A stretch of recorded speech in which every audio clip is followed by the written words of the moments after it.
Alright, so today we're making tamales. We're gonna have to get the sauce around. I already have some dried guajillo peppers. These little bags right here. You'll see them right there in the produce area. I always like guajillos. They have a sweeter taste to them. It provides a really good flavor. To break them down, you're gonna have to split them apart. Throw away the stem. Kind of open it up with your finger. Drag all the seeds out. The seeds are the spiciest part.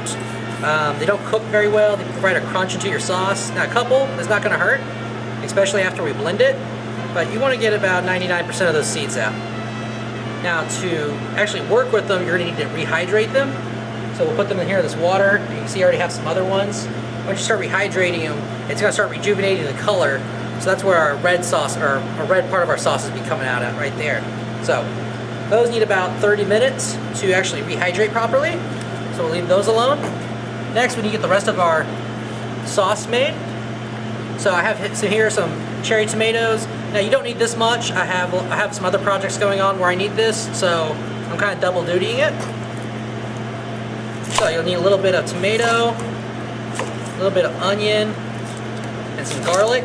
We're gonna roast that. Now we want to roast it because that's how you get more of those authentic Mexican flavors. The profile of Mexico is a lot of roasting to it, a lot of old world type roasting. And it really brings a complex flavor of all these pieces of produce, peppers, chilies, tomatoes. Brings it all together in a really authentic Mexican style. So I'm gonna go ahead, I'm just gonna peel off these onions, I'm gonna pull them apart. I'm gonna put them in an oven at 400 degrees so I can get a nice deep dark roast on them.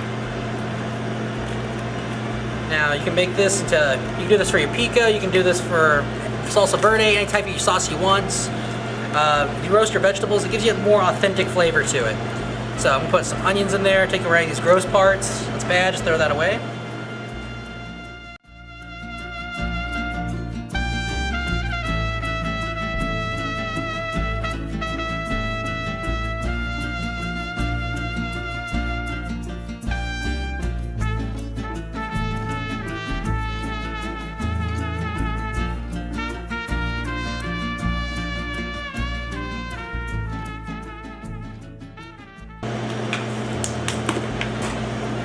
So while all that's roasting and this is soaked, or your peppers are soaking, your vegetables are roasting, we can make the masa. Now the masa is just made out of masa harina, which is ground hominy cornmeal. You always want to go with the white traditional masa harina, which is made from hominy. There's two different types at the store. You'll find a yellow one. And that's more for the yellow corn tortillas if you want to make those, kind of the same manner. But for just tamales, you want to go with the masa harina. It's white. It's going to give it the more traditional look. I think it just has a little bit better flavor to it too. So we're going to add, there's no real measurements to it. You can follow what's on the back of the bag. I like to do it by hand and just get that right consistency. So put however much you want. Make a lot of tamales, do a lot. Just want a little bit, just do a small amount. Now we're going to go ahead and add our masa. I'm going to do a little pre-seasoning with my chef mix here. It's just salt, pepper, white pepper, black pepper, onion powder, and garlic powder. I want to add some pork lard to it. You can find this at the store. It's manteca. We're going to add a little bit of that, kind of like how you do some shortening with your biscuits. And just a small amount of water to start with. Now we're going to look for kind of a little bit looser than a biscuit dough. Alright, like a drop biscuit dough is kind of consistent we're looking for. Something that's spreadable. So we're just going to take that, kind of cover it up, and just meld it all together. We're going to just work it with your hands. You can do this in if you have a home mixer at home, but it's always fun to do it by hand so that way you can get that right, perfect consistency. So cut all that fat to the masa. You should have this kind of like toasted corn smell going on when you're mixing with it.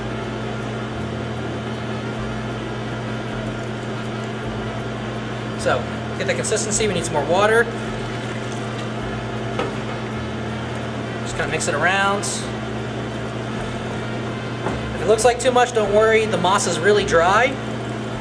So it's going to absorb a lot of liquid very quickly. And if you ever get it too wet, you can always just add more.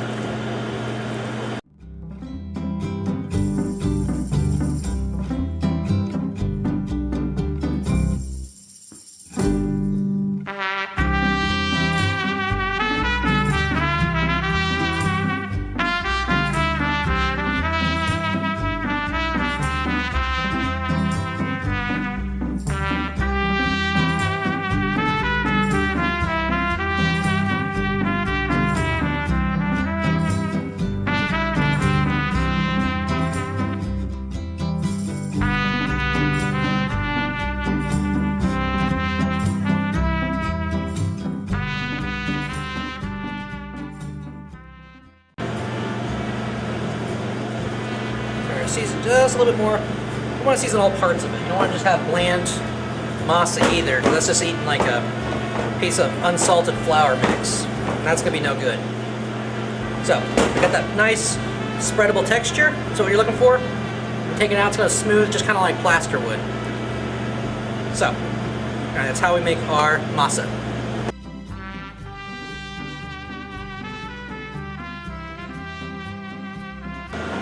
Alright, so we're going to make the sauce now. So our peppers have become terrible, easy to use, just in the water. We're going to reserve this water though, because basically it's really good pepper juice, or chili juice, so we're going to save it. Take our chilies out of the water. Now you don't have a blender, you can use a food processor, and if you don't have either, you can grind it on a stone, do it the old-fashioned way. So we're going to put a little bit of our juice in there, get our consistency a little bit flowy. We're going to add some of our roasted vegetables. We've got some burnt on there, that's what we want. And we could use some more browning on the tomatoes, but a little bit's alright. It's going to have some nice roasted flavor, a little bit of rawness to it. It'll still be good.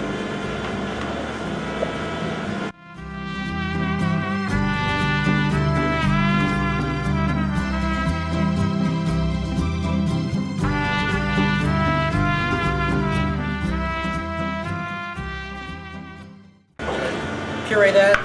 So it's pretty nice and smooth. You can have a little bit of pulp and a little chunk in there. But you're going to get just kind of a nice, smooth consistency red sauce. So that's just going to be our tamale sauce we're going to mix with our meat.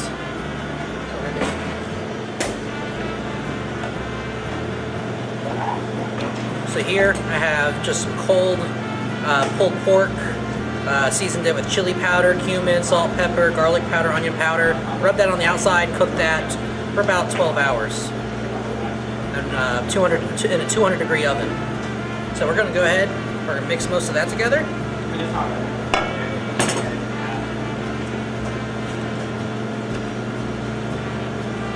Give a nice red look to it.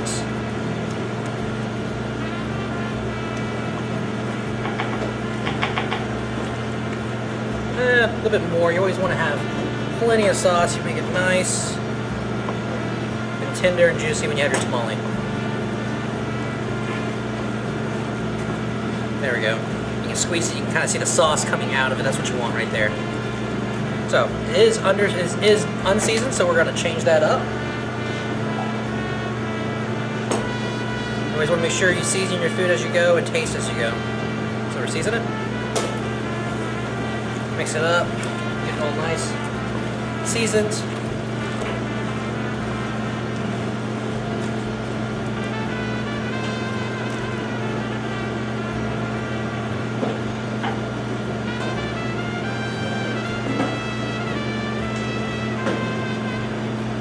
Be nice and seasoned, spicy, really good spice. So that's how we get our tamale mixture in the middle. You could add more vegetables to it, but I already say my vegetables are already in the puree, so we don't need any more vegetables, at least in my opinion. So now we're going to do the tamale setup.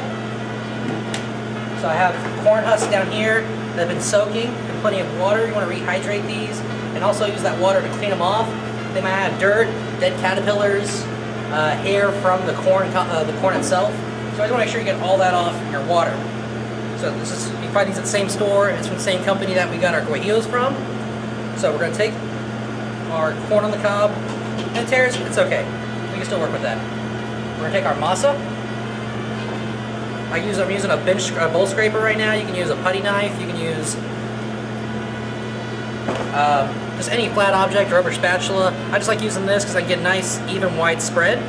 So take it, start about halfway up, and then just take it and smear it down. That's the reason we wanted that schmear texture, that plaster texture. So you can just kind of smear it all over. So, you want a nice base on the bottom. You're going to take whatever quantity of meat you want. If you want a lot, you want a little. If you want to make them small, make them big. It's really up to you. So you put your layer of meat in the middle, roll it up. If it doesn't fully cover it, you can go ahead, just get yourself more pinch of masa. You make sure you get that fully covered and encased. Then you're going to roll up your tamale on both sides. I like to take the tail and kind of cover it up a bit more. Now, if you're worried about it coming apart or something, you can take a green onion and kind of tie it around in a knot. But I just like to hold it like this, fold it under, and put it into my pan. If you don't have a perforated pan like this, you can also use a stock pot with a round roasting rack on the bottom of it and set them on top to steam these properly.